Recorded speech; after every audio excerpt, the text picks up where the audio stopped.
सौरभ्य एव च नमो ब्रह्मसुताभ्यश्च पवित्राभ्यो नमो नमः। बंधुओं, आपको तो पता ही है कि गौ माता हमारे लिए, विशेष करके हम हिंदुओं के लिए, भारतवासियों के लिए कितना महत्व रखती है। उनकी रक्षा के लिए साक्षात परमात्मा अवतार धारण करते हैं। इससे आगे अब क्या कुछ और उनका महात्म्य बताने की आवश्यकता है।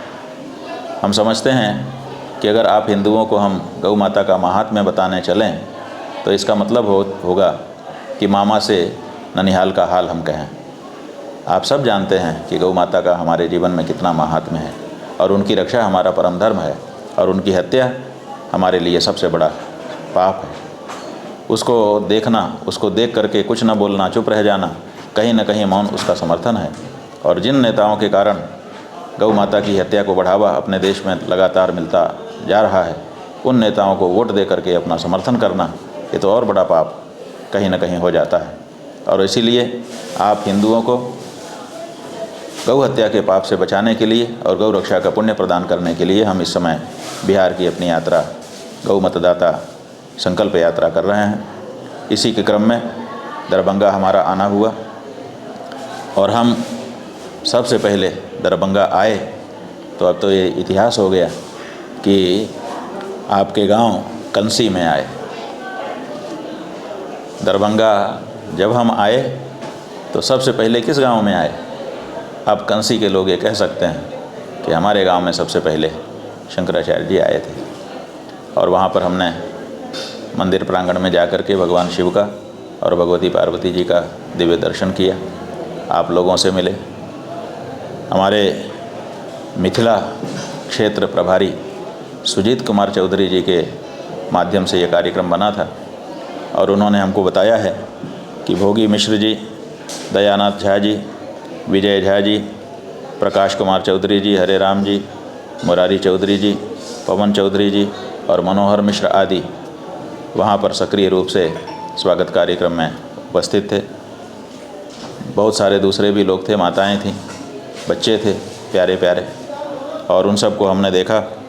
चूँकि रात को हमारा मौन हो चुका था, इसीलिए हम उनसे संवाद नहीं कर सके, तो हमने कहा था कि कल सवेरे जहाँ पर भी हम रहेंगे वहाँ से एक वीडियो बना करके आप लोगों के लिए अपना हृदय का जो भाव है उसको व्यक्त करते हुए भेजेंगे।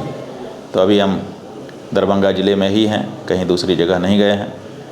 शरद पूर्णिमा की रात्रि को दरभंगा ज़िले के ही पास में जो गोविंदपुर गांव है, वहीं पर धर्मवीर जी के यहाँ हम इस समय रुके हुए हैं और समस्त दरभंगा के लोगों के लिए शुभकामना करते हुए, विशेष करके आप कंसी के लोगों ने जो स्वागत सत्कार किया उसके लिए आशीर्वाद प्रदान कर रहे हैं। हम चाहते हैं कि आप अपने क्षेत्र में इस बात के लिए लोगों को जागरूक करें कि गौ माता की हत्या करने वाले जो भी नेता हैं, जो भी पार्टी हैं, उनसे कहीं न कहीं सनातनी हिंदुओं को दूरी बनानी चाहिए। और अगर बहुत नज़दीकी है, छोड़ पाना कठिन हो रहा है, तब भी उस पार्टी के नेता को बहुत साफ शब्दों में ये बात कहनी चाहिए कि भाई हम देना तो तुम ही को चाहते हैं वोट, लेकिन क्या करें, नहीं दे पा रहे हैं। क्यों? क्योंकि तुम्हारे राज्य में गौ हत्या की बढ़ोतरी हो रही है। अगर ये सब आप कहने लगेंगे तो आपके नेता को आपकी बात पे विचार करना पड़ेगा।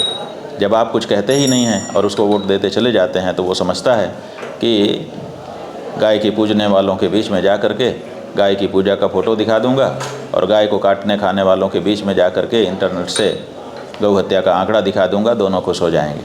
तो ये जो दोनों को खुश करने की हमारे नेताओं की नीति चल पड़ी है, इस पे आपको प्रहार करना पड़ेगा और गौ माता की रक्षा के लिए अपने कदम बढ़ाने पड़ेंगे। सबसे अच्छा कदम क्या है?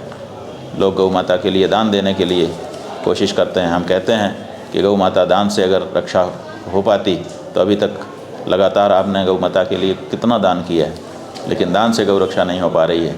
अब आपके मतदान से गौ रक्षा हो सकती है। इसलिए जब मतदान करने के लिए जाइए तो आपके क्षेत्र में, आपकी विधानसभा में जो प्रत्याशी गौ माता की प्रतिष्ठा और उनकी रक्षा का वचन दे करके चुनाव लड़ रहा है, उसको वोट दीजिए, तो आपको गौ रक्षा का पुण्य मिलेगा। इतना ही कह कर के फिर से एक बार कंसी गांव के आप और कंसी गांव क्षेत्र के जितने भी लोग हैं, उन सब के लिए खूब खूब शुभकामना और अपना आशीर्वाद दे रहे हैं। नारायण।